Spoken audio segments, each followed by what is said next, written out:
चलो तुम्हें देखा तो नहीं आज बहन के घरे क्या होता। बहन क्या करते नहीं बहन जी? कुछ ना आई बैठी तो नहीं ये फिर करत रहनी है रात में सब्जी खाती आई बैठी। अच्छा रवे सब्जी काटा पनीर और पतो ही आ। वो घरा में सुतल बड़ी उनका कोनो चिंता नहीं है काम के। सवेरे के बर्तन पड़ल बा घर सब गंदा बावे वो आराम से सुत के मोबाइल देखत हन। अच्छा हमार पतो ही तो अच्छा भी है, सब घर के काम और याद देवेले, हमारे को कुछ करे के ना पड़ला, खानो दे देले वैसे तो रवा घर में आज नहीं डेली घूमे हमारे ठीक बा। हाँ ठीक है कहते हैं तो हमारे तो कहीं जाए के टाइम ही ना मिले ना कि लगे 5 मिनट बैठे का टाइम मिलेला हमारे भाग छुटल का करें। A few moments later. काम में जो ये बैठ के हम शिकायत करते नहीं जा।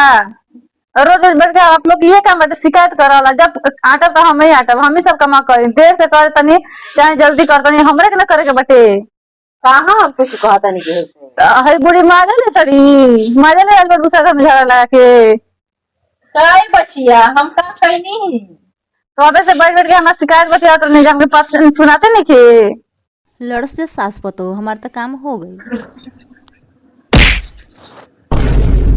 दूसरा का शिकायत कर अपन घर अपन देखई के नहीं के दूसरा का दिन में बैठ बैठ के शिकायत करके बाते हमार कहां लगा तो इया के करे दी।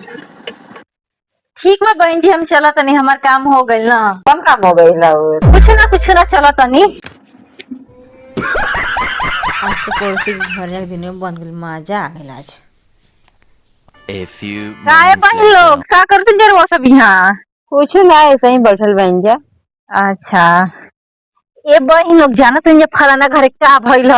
का भइल बड़ा सड़का वाला खबर ले आइल बानी। बताई हमनियो के सास पतो ही अपने लड़त रहली जा खूबे।